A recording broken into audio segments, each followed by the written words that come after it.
The wind that morning was cruel. It blew through the cracks of the broken apartment windows, carrying with it the biting cold that reminded Emily Carson of how long it had been since they'd had a real meal. She wrapped her thin sweater tighter around her body and pulled her daughter Lily closer, trying to block the wind that crept in like a thief.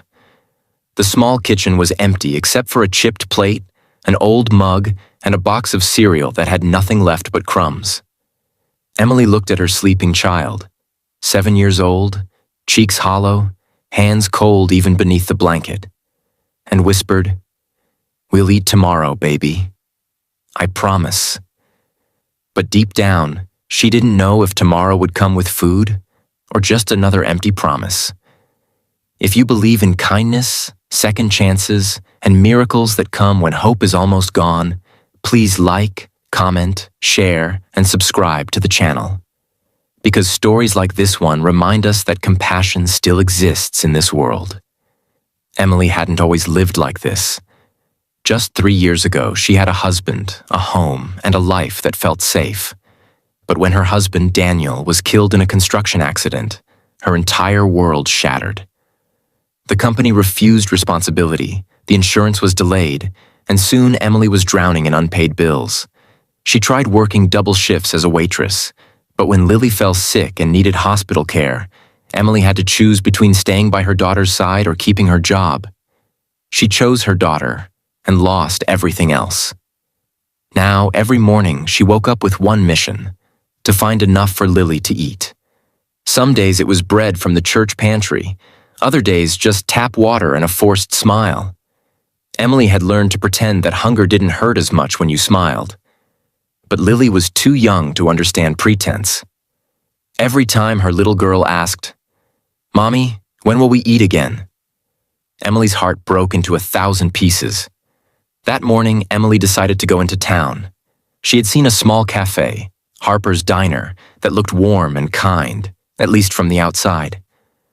The smell of pancakes and coffee used to fill the street, and though she had never dared to step inside, today she was desperate.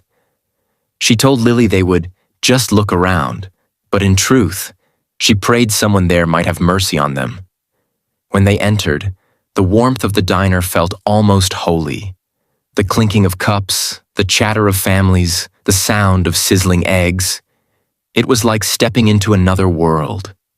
A man behind the counter looked up.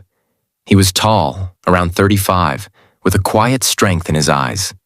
His name tag read, Mark. Emily froze near the door, embarrassed. Her shoes were torn, her jacket was faded, and Lily clung to her side. She didn't belong here. Still, Mark noticed the look in her eyes, that hollow blend of hunger and pride. He approached gently, pretending it was just another morning. "Table for two?" he asked softly. Emily hesitated. Her voice trembled. We're just resting for a bit. We won't order, I promise." But Mark didn't let her finish. "Sit down," he said, with a tone that left no room for refusal but carried no judgment either. He led them to a small table by the window and poured 2 glasses of orange juice. Steam rose from nearby plates as he disappeared behind the counter. Emily tried to stand and leave before she became a burden, but the smell of fresh pancakes reached her before she could. A few minutes later, Mark returned, carrying 2 plates full of food. Fluffy pancakes topped with butter, scrambled eggs, and fruit. The plates clattered softly as he set them down. Emily's lips parted in disbelief. "I told you, we can't pay," she whispered. Mark just looked at her, his expression firm yet kind. "You said you'd eat tomorrow," he murmured, his voice barely above a whisper. "Eat today." For a moment, time stopped. Emily's eyes filled with tears, but she couldn't speak. Lily looked up, confused but smiling as she grabbed her fork. Emily tried to hold back, ashamed and grateful all at once.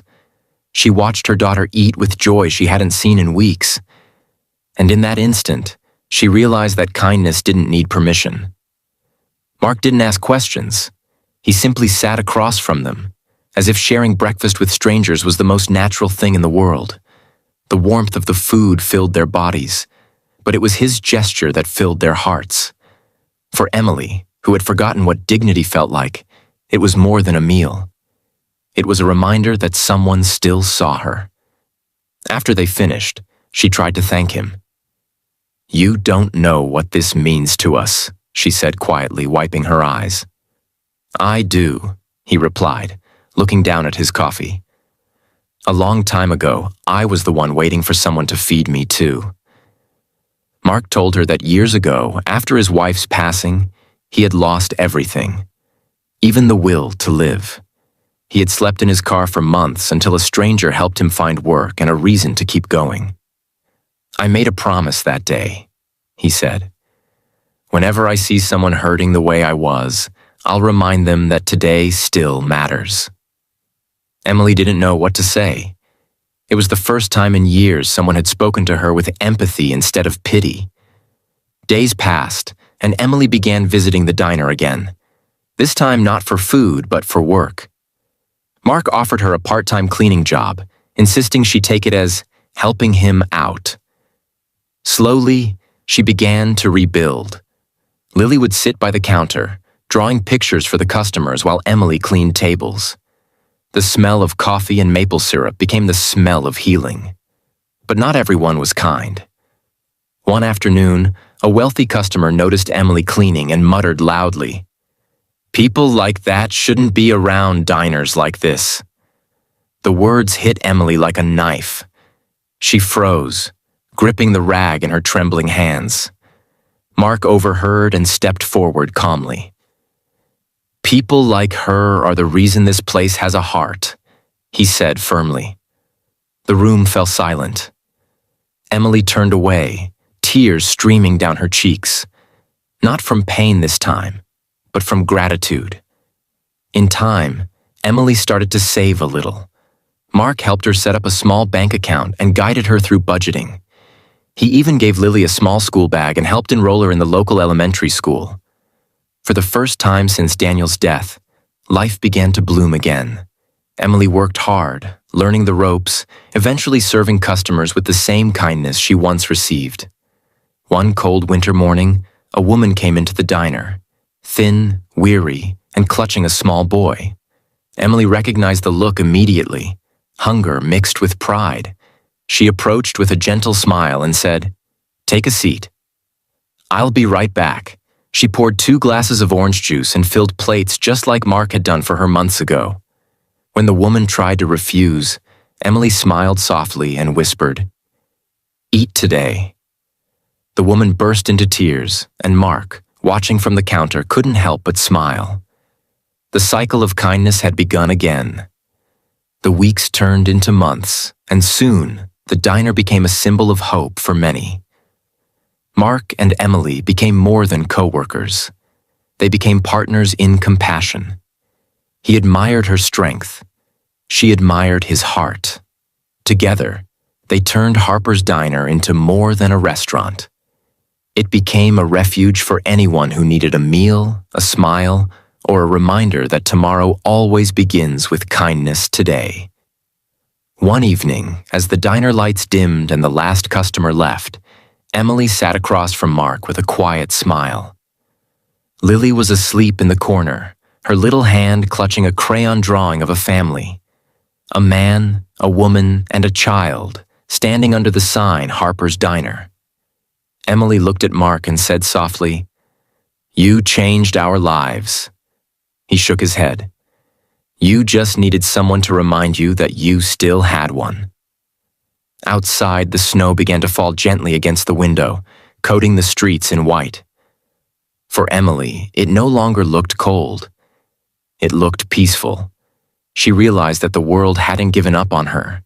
It had just been waiting for her to walk back toward it. If this story touched your heart, if you believe that even one small act of kindness can change someone's life forever, please like, share, and subscribe to our channel. Because every story of compassion keeps hope alive for someone out there who needs it. Special request: comment below what kindness means to you. Have you ever experienced or given a simple act that changed everything? We'd love to hear your story.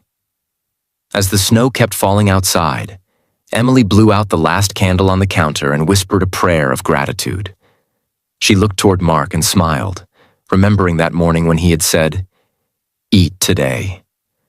Those 2 words had not only filled her stomach, they had fed her soul. And sometimes, that's all it takes to bring a broken heart back to life.